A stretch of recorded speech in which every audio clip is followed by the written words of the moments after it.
Good morning to all present here. I am Dr. N. MAHESWARI, working as a professor in the Department of Computer Science and Engineering. So today we will go to the topic that is software project management.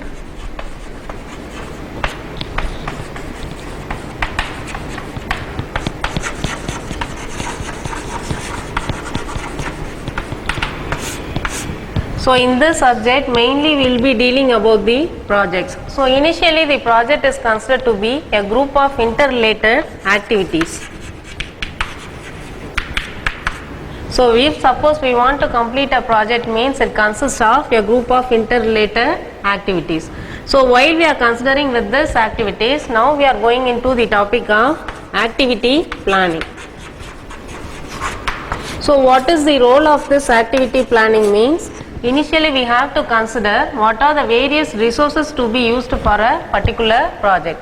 So if suppose we are using a particular resource for a single activity, at that particular time the same resource should not be used for any other activity. If suppose the same resource is to be used for more than one activity means, so at that time there will be a lack of time such that we cannot deliver a project within a particular mentioned time. So in order to make this that is, initially we have to consider the quality of a project also. So while we are considering the quality of the project, mainly it deals with the two constraints. One is considered to be the budget, that is considered to be the cost, then the next one is considered to be the time. So in order to get a good quality project, this both constraints should be very low. So while considering this, now we are going into some models which is considered to be a network planning model. So now we are going to the model of network planning. So what is the main concept of this network planning model means? By considering the various resources, how we are going to schedule the project. So under project scheduling, now we are going into the constraints of this network planning, which deals with the two types of methods. One is considered to be the CPM method and another one is considered to be the PERT method. So now in this hour we are going to see about the CPM method, which is considered to be the critical path method.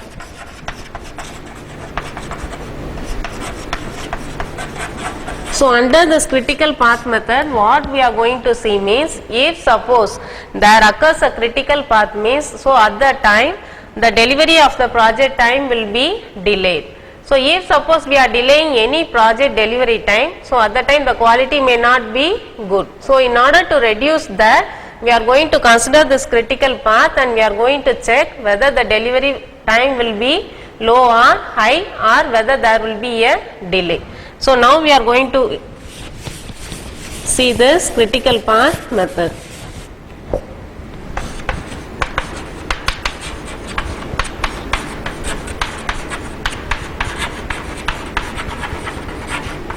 So under this critical path method, the first step is, now we are going to construct a network model. So while we are constructing this network model, again there are two methods. One is considered to be the on-node network and the next one is considered to be the on-arrow network. So now we are going to see the method of this on-node network. So while we are going to construct the network by depending upon this on-node, again there are some constraints to be considered. So now we will see in that. Under this network model, now we are going to see the on-node network. So under this, the first step is, the main step to be considered is, there should be only one start node. And the next step is, there should be only one finish node. So while we are considering this, while we are representing by this under each and every node, the each and every node indicates some activities. So while we are representing like this, each and every node will be having the duration, time duration.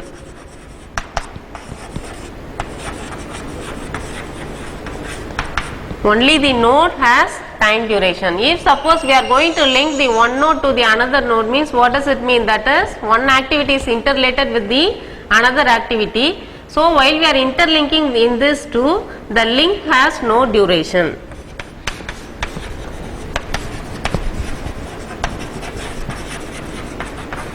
So this means what? Only the node will be representing the duration and the link has no duration. Then the next one is we have to use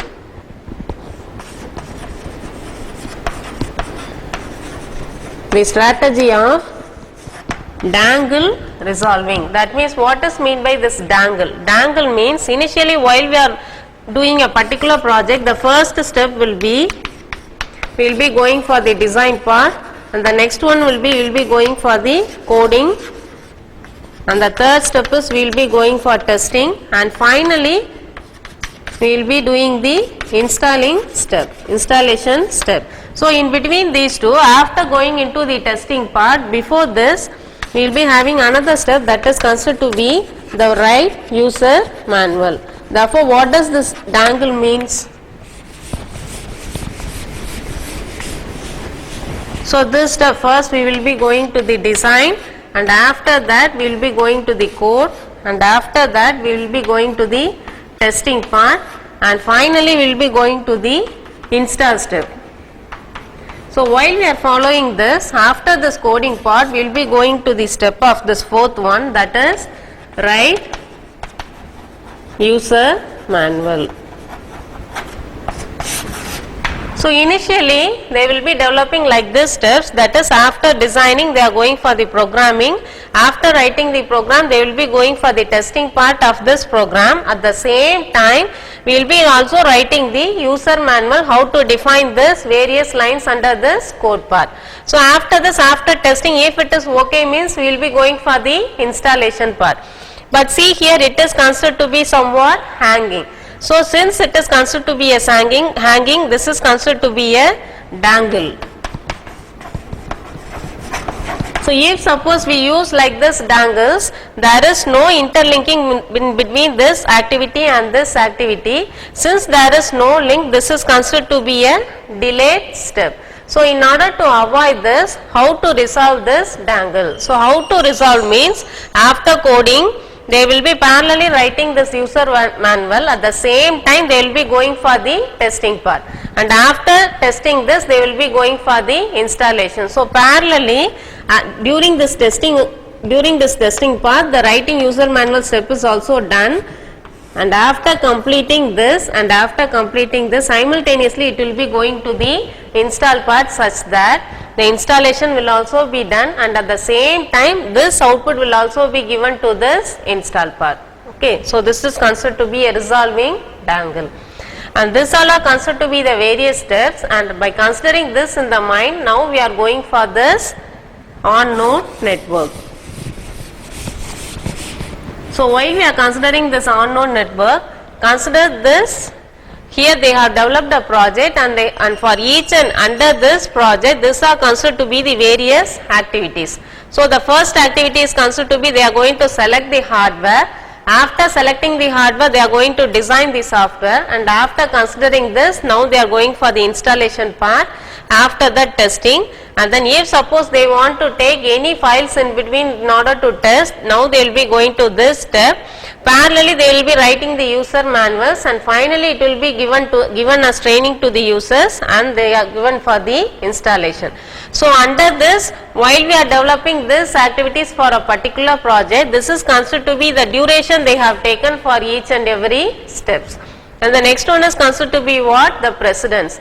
So what does this precedence means? That is, before starting this activity, we have to complete this activity. That means after completing the activity of the software design, then the next step should be the code and test software.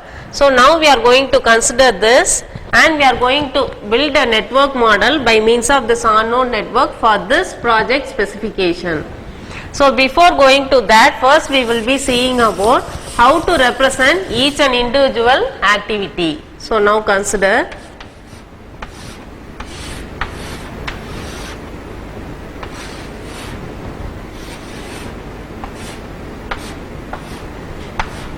So this is considered to be an activity label convention. This is considered to be an activity label convention. So now see here how it should be represented means initially we will be representing here it as activity description. This will be an activity description and here we will be representing the activity label. That means what?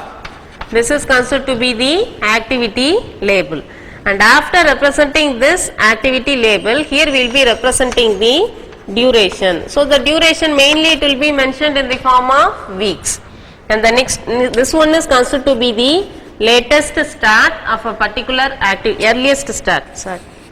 This will be the earliest start of a particular activity, and this is considered to be the earliest finish time of a particular activity, and this is considered to be the latest start of a particular activity, and this is considered to be the latest finish time of a particular activity, and this is considered to be the activity span,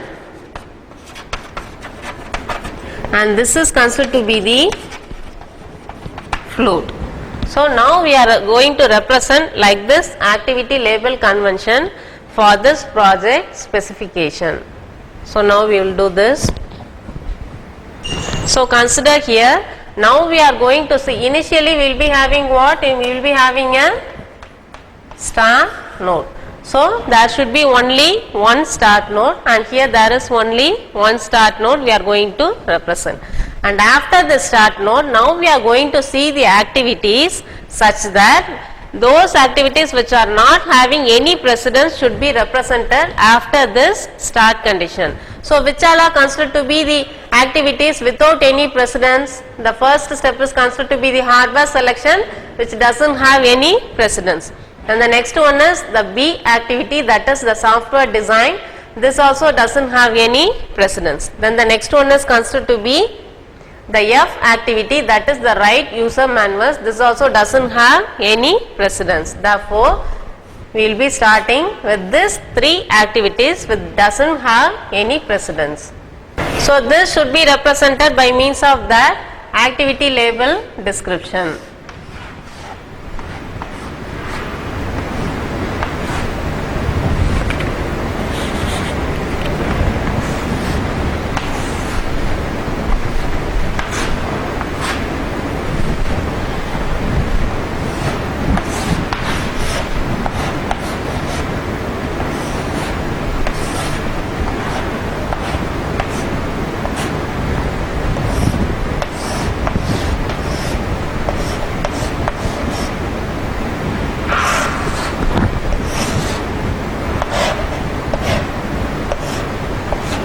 So what are those activities? The first one is considered to be the hardware selection. So this is considered to be the activity description, and this is considered to be the activity labels. Therefore the first one is the hardware selection, which should be represented here. Hardware selection. And the next one, so its activity label is considered to be A, and its duration is considered to be 6 weeks. Then the next one is considered to be the activity B, which doesn't have the precedence.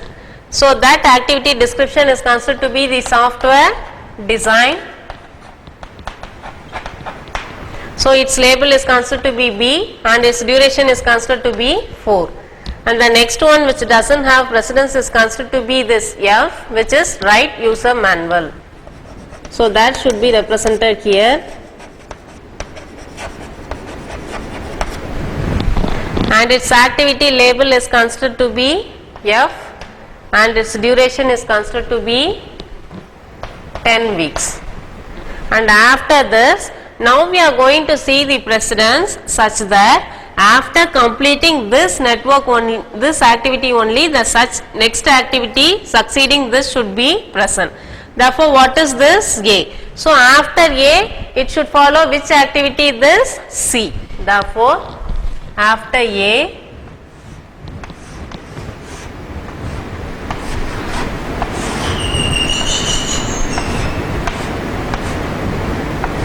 we should follow C. Then the next step, after B they are going to follow which activity? D.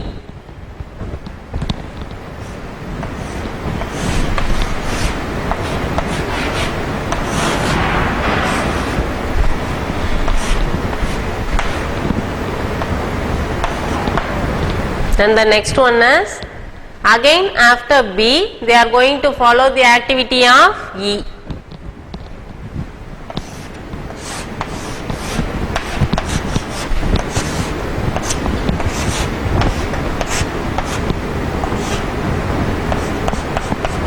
Therefore, after B we are going to have the activity D, and also similarly we are going to have the activity E. Therefore, we can connect like this. And after this, see, the next one is what? After E and F they are going to follow the activity G.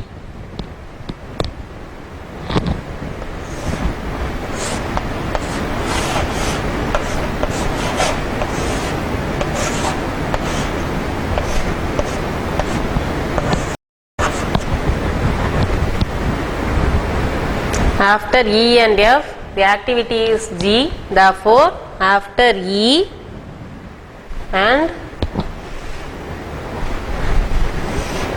after F they are going to follow the activity G. Then the next one is, after C and D they are going to follow the activity H.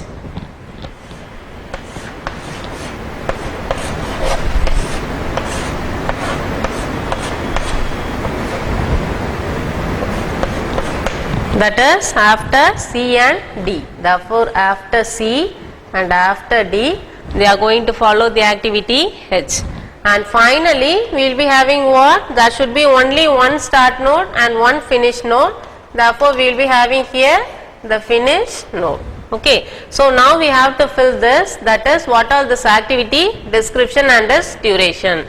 Therefore, for C it is considered to be the install hardware, and its duration is considered to be 3 weeks.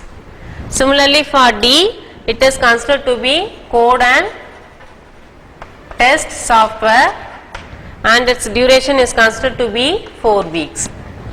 For E the description is considered to be file take on, and its duration is considered to be what? 3 weeks. And for H it is considered to be install and test system, and its duration is considered to be 2 weeks.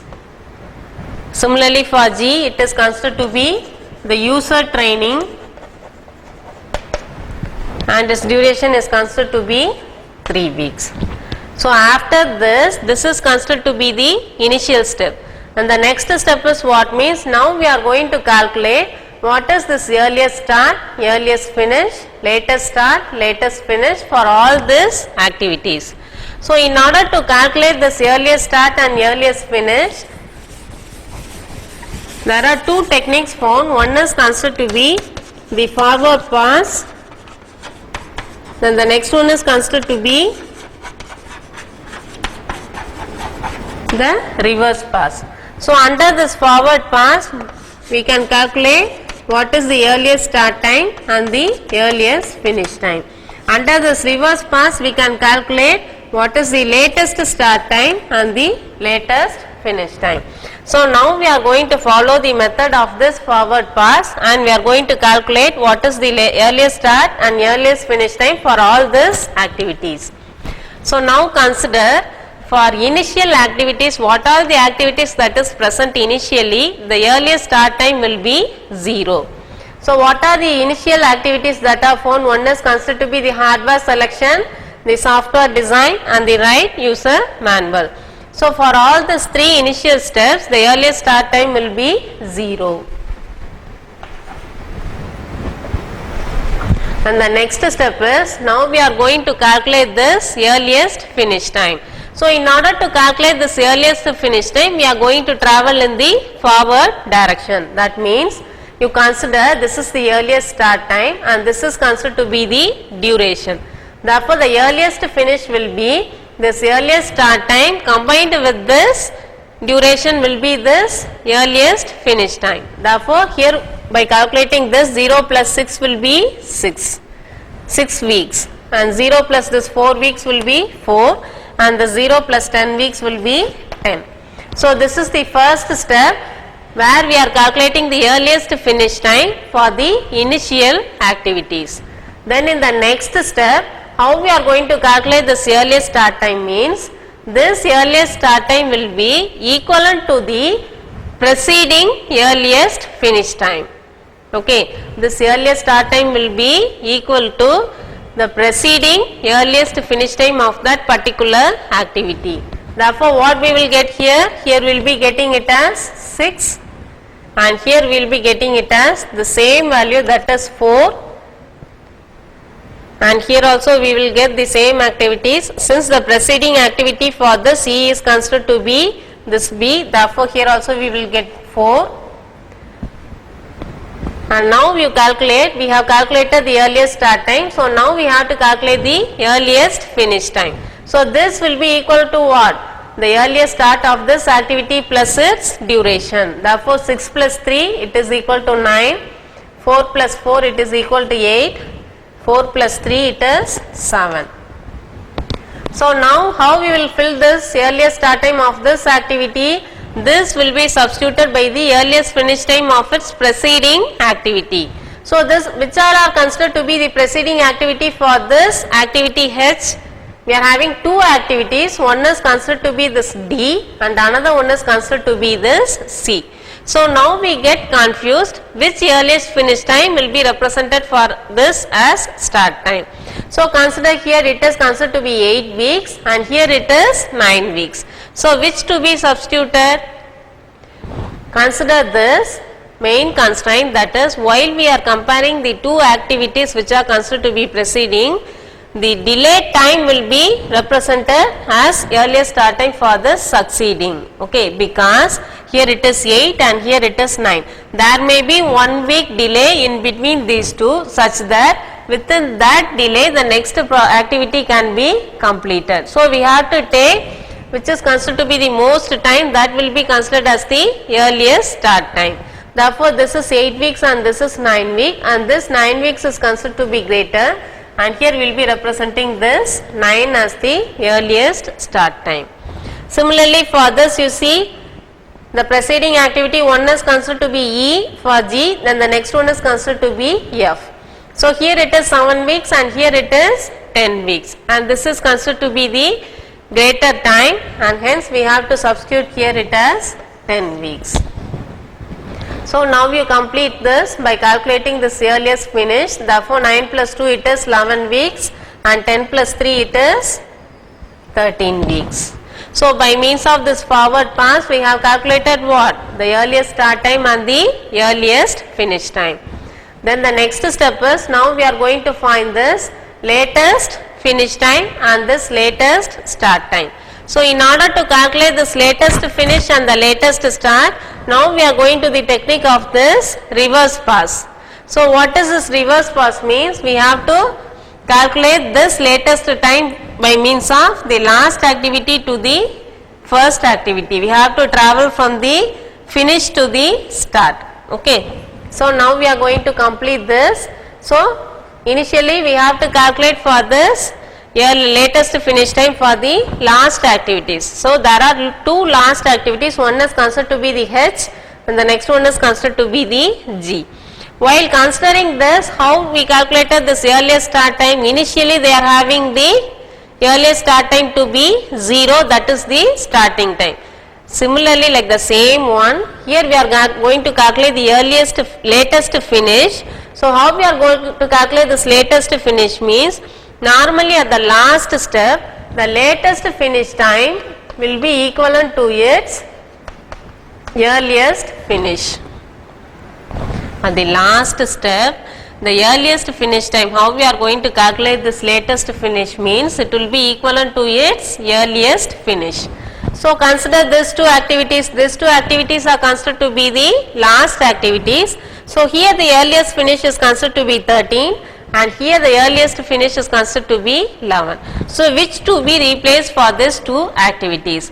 Again we are going to consider the delay where they are taking more number of weeks. Okay, so here while we are considering this, 13 is considered to be the more number of weeks, so this should be substituted for these two activities. Therefore here the latest finish will be 13. Similarly for here also the latest finish will be equal to 13. Okay, and after this now we are going to calculate what? 13 will be coming here. And after this now we are going to calculate this latest start. So how to calculate this latest start means this will be calculated by means of the difference between this latest finish and its duration. Okay, therefore 13 minus 2 it is considered to be 11 and 13 minus 3 it is considered to be 10. So now we are going to substitute this latest finish, this latest start for this latest finish. Therefore here it is 11 and this is connected with these two activities, therefore we will be getting here it as 11 and this same 11 will be substituted here. So under this here it is considered to be 10 which will be represented here, and this 10 will be again represented here, and then now we calculate this latest start. So 11 minus 3 it is considered to be 8 and 11 minus 4 it is considered to be 7, 10 minus 3 it is considered to be 7 and 10 minus 10 it is considered to be 0. And this now for this activity, these two activities are its succeeding activities. Therefore see here how to calculate this latest finish for here. Here it is considered to be 7 and the same 7 is represented here, therefore we can substitute here it as 7. Similarly here it is 8, so which will be substituted for this 8. So now we are going to calculate what? The latest start time for this 2. So 8 minus 6 it is 2 and 7 minus 4 it is 3, and here we have already calculated it is 0. Okay, so this is the backward pass where we have calculated the latest finish time and the latest start time. And the next one is now we are going to calculate what is mean by this float and what is mean by this activity span. Okay, so while we are calculating this, for what purpose we are going to calculate? We are calculating this all various values means we are going to find whether there is any critical path present. Whether there is any critical path present. So what does this critical path? If suppose a particular activity span value is our float value, it is considered to be 0. So at that time we can conclude that okay, there is a delay in that particular activity. So that delay should be minimized such that the total time for a particular project delivery time will be accurate and there will be no delay for that delivery of a particular project. So in order to find that, we are going for this calculation of this critical path value. Okay, so now we are going to calculate the value of this float. So what does this float indicate means? This float means if suppose even though there is a delay in a particular activity for a project, that should not affect the total delivery time of the project. That is considered to be the float value. So now we are going to calculate the float value for each and every activities. So how to calculate the float value means it is considered to be the difference between the latest finish and the earliest finish. Okay, it is considered to be what? The difference between the latest finish and the earliest finish. Therefore here the float value will be 13 minus 11, it is 2 weeks, and here it is considered to be 0. And here it is considered to be 2 weeks, and here it is 2 weeks, and here it is 7 minus 4 3 weeks, 11 minus 8 3 weeks, 10 minus 7 3 weeks, here it is 0, and this is considered to be the float activity. Okay, so we have calculated the float value. That means what? If it is considered to be 0, that is the value of the critical path such that even if it is delayed, it will not affect the overall project delivery time. Okay. So after calculating this, now we will be calculating value of the activity span. So what does this activity span means? What is the span lifetime for that corresponding activity in order to start and end? Okay. So how it should be calculated means, it is considered to be the difference between the earliest start and the latest finish. Okay, we will be calculating the span as the difference between the earliest start and the latest finish. Therefore here the difference is 9, and between 9 and 13 it is 4 weeks, and here it is 3 weeks, and here it is 6 weeks, and here the difference is considered to be 7, and here the difference is considered to be the 5, and here it is considered to be 10, and here it is considered to be 7, and here it is considered to be 8, and this all are considered to be the various activity span. And after calculating this, now we have concluded that there is a critical path and that this activity such that even though there is a delay in this, it should not delay the total project delivery time. So how to avoid this? The total delivery delay time for a particular project means, now we are going to consider how to shorten the duration of the project.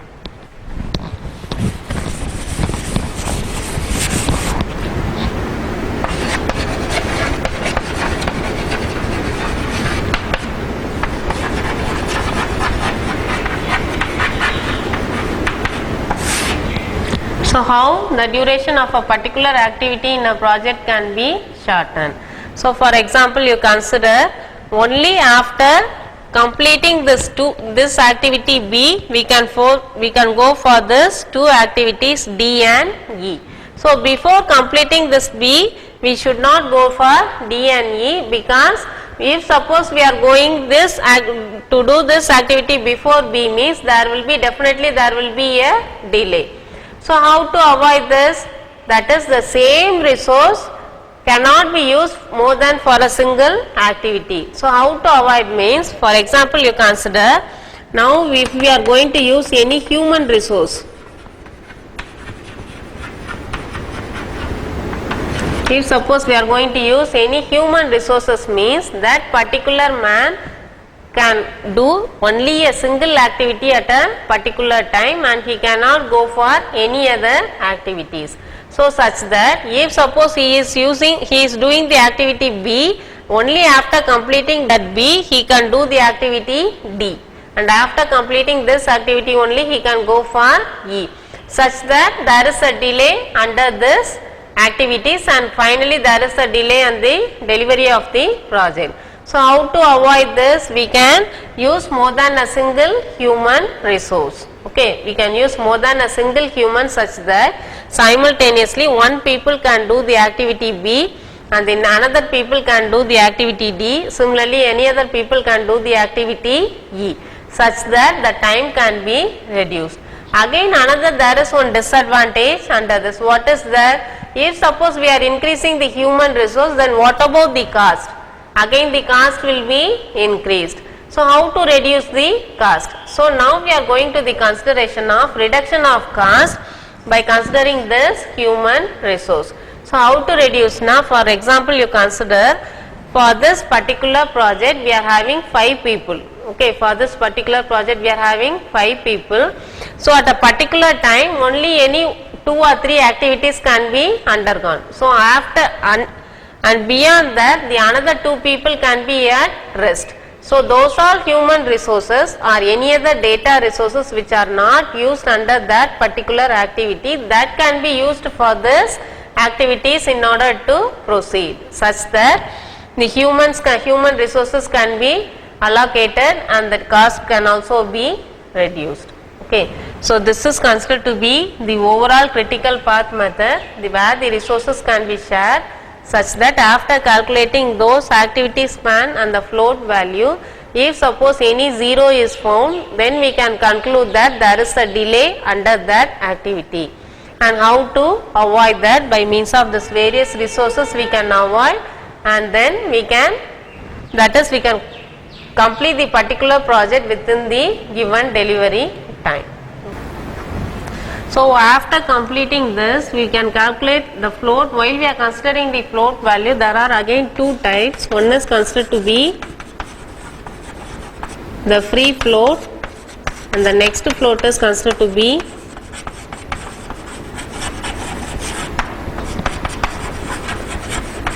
the interfering float. So only by calculating the value of this float value, we are going to conclude that there is any critical path present or not. So if the float value is considered to be 0 now, then there is a critical path found. So how to calculate this float value? While considering this, there are two floats. One is free float and another one is interfering float. So under this free float, what is this free float? That is, it is considered to be the time for a particular activity which can be delayed without affecting any subsequent activity. Okay, here the time can be calculated such that the delay which doesn't affect its subsequent activity, that is considered to be the free float. Then the next one is what? Interfering float. So this interfering float means it is considered to be the time for a particular activity where the delay can be done but without affecting the delivery date of the particular project. Here it is considered to be the time which doesn't affect the subsequent activity, but here it is considered to be the time of the activity which doesn't affect the delay of the project end date. So by calculating these two floats, we can conclude whether there is a delay which doesn't affect any subsequent activity or which doesn't affect the project end date. So how we have calculated this free float? It is calculated as the difference between the earliest finish and the difference between the earliest finish and the latest finish of its succeeding activity. Here under this interfering float means it can be calculated by means of the difference between the total float and the free float. So by calculating this, we can conclude the critical path and whether it delays any subsequent activity or the project end date. And after doing this, while we are considering any task, how the task can be represented. So what is this task? This group of tasks constitutes a particular project. So while considering this task, how to represent this task means we can represent by means of three structures. One is considered to be activity based structure, and the next one is considered to be product based structure, and the third one is considered to be the hybrid approach. So by means of these three structures, we can define or we can represent the various tasks. Either it may be a task or we can also represent it as an individual activity. So how to represent under this activity based structure? Here each and every steps under a particular project, that is each and every task can be represented as a individual activity. This structure is considered to be the work breakdown structure. So it is represented as work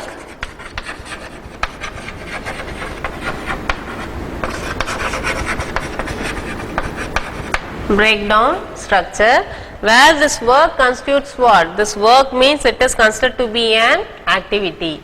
And the next structure is considered to be what? It is an product based structure, where under this product based structure we will be using the product flow diagram. Okay, we will be using what? Product flow diagram under this product based structure, where under this each and every product will be a delivered product, or which may also be considered as a data which is used for this work activities. Okay, what are the data we are going to use? That means what? It is related with the various requirement analysis. So those requirements can be represented under this product flow diagram, which can be represented as a product based structure. And the next one is what? Hybrid approach. What does this hybrid means? Hybrid means it is a combination of any two methods. So here under this hybrid approach, it is considered to be a combination of this activity based structure and this product based structure. That means what? Under this hybrid approach, all the activities can be represented. So with this activities, for each and every activity, what are the various requirement analysis are there, that should also be combined, and these two combined representations will be present under this hybrid approach.